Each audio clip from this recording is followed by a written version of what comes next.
আমিও ভাবছি তোদের পথই অনুসরণ করবো। মানে দুটো ঝি বসে বসে বাইরে দিচ্ছে, ওদেরকে ছাড়িয়ে দিয়ে ঝিয়ের পোস্টে বহাল করবো।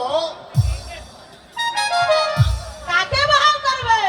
ও দাদা, কাকে ঝির পুষ্টে বহাল করবে? কাল থেকে কাকে? আমার যদি তার শাশুড়িকে দিয়ে ঝিয়ের কাজ করাতে পারে, আমি বা পারবো না কেন? হাজার হোক, আমার তো আমার বোন। মুখ্যদার হরিদাসীকে আমি কাল ছাড়িয়ে দেবো। কাল থেকে তুই হবে আমার সংসারের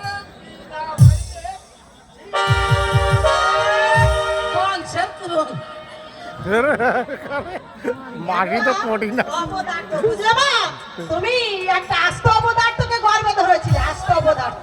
আমার পেটে জন্মাবে আমি ভাবতো। ভাববে কি করে? তুমি যে মাল, তুমি তো পেটে মাল। জন্মাবে। এই শোনো,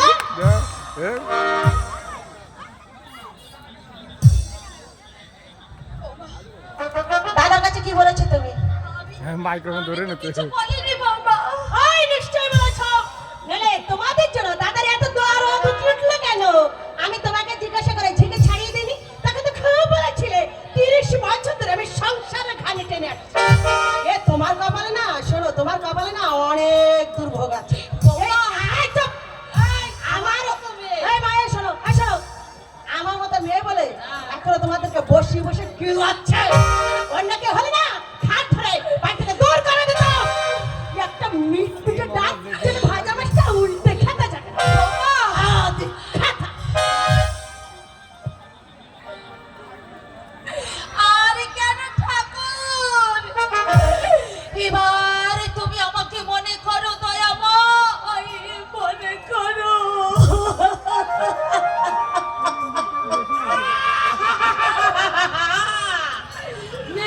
কি কথায় কথায় অসুর পান নাকিয়েছে বিয়ান। কবে তুমি ভালো খবর বলেছ শুনি? আজ না হয় আমার মেয়ের দৌলতে দুটো খেতে বসতে পারছো। আগে কি ছিল তোমাদের মরণ দশা? কথায় বলে পেটে নেই ভাত আর বিনাশে বাজে ঘটে নেই হিন্দি। হরিবল হরিবল হরিবল ভজরে গোবিন্দ।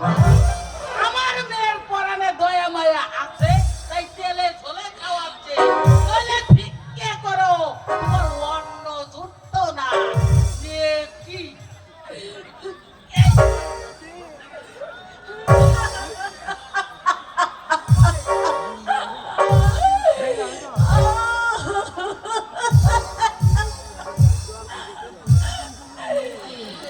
আর কেন ঠাকুর?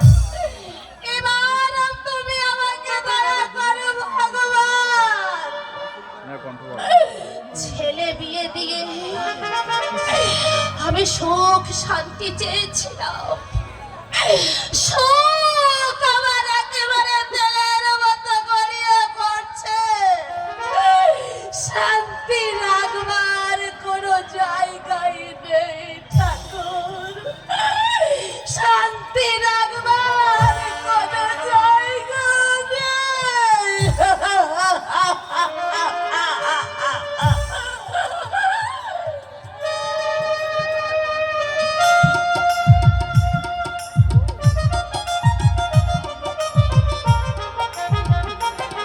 আমি এখন কি করবো দাদা?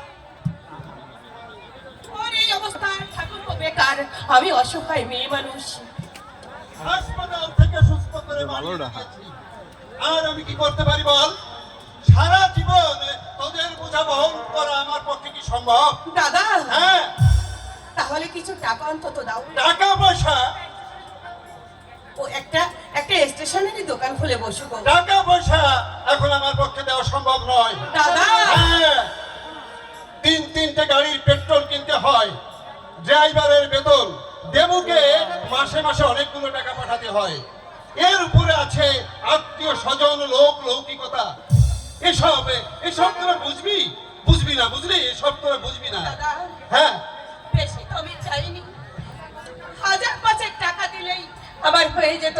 তাছাড়া তুমি তো প্রতি মাসেই একটা করে পার্টি দিচ্ছ, সেখানে তো তোমার অনেক টাকা খরচ হচ্ছে। হ্যাঁ তা হচ্ছে, তবে তবে তুমি যে আমার বড় ভাই, চন্দ্রা, ভগবান তোমাকে অনেক দিয়েছে।